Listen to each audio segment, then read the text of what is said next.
faut que tu affrontes ton passé. Tu n'as pas grandi avec ton père.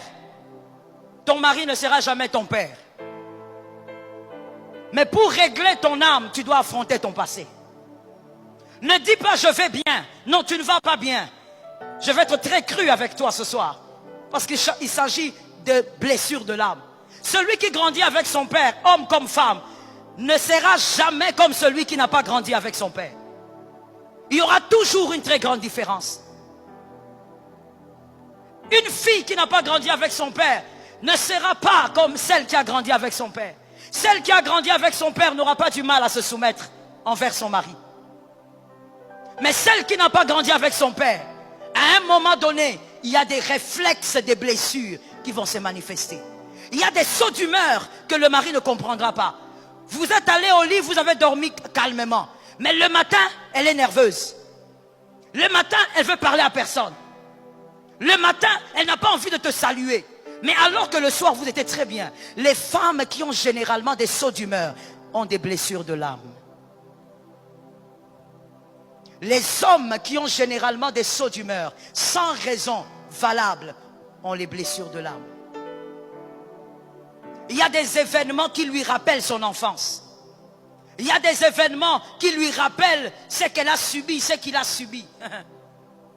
Quelqu'un qui a grandi dans une famille où on n'écoutait jamais ce qu'il disait. Quand il veut parler, on lui dit tais-toi. Toi, tu n'as rien à dire. Toi, tu es toujours idiote. Toi, tu es toujours imbécile. Tu n'as rien à dire. Une personne comme ça, quand elle se marie, elle aura toujours tendance à vouloir imposer ce qu'elle dit, même si elle a tort.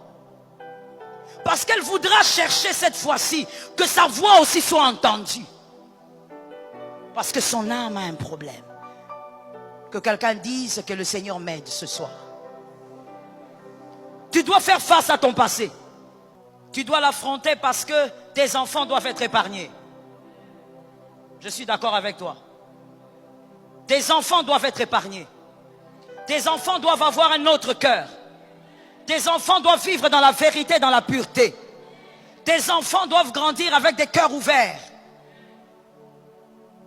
Si toi tu ne te corriges pas, tes enfants vont vivre les mêmes choses mais sous d'autres formes.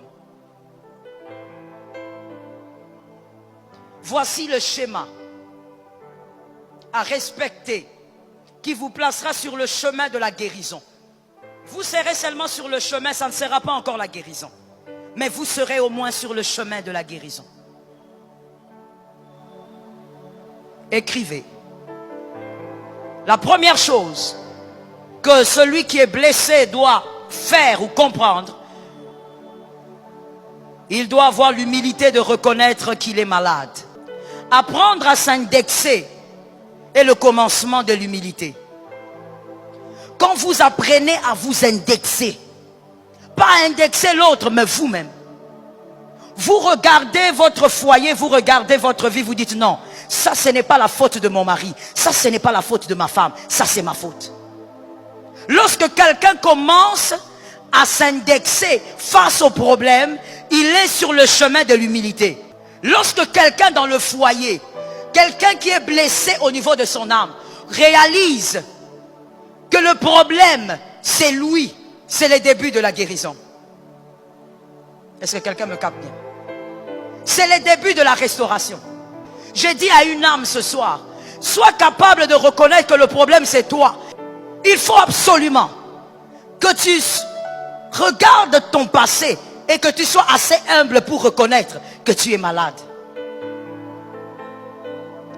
Que tu sois assez humble pour reconnaître que ce que tu as dans ton âme va détruire ta famille.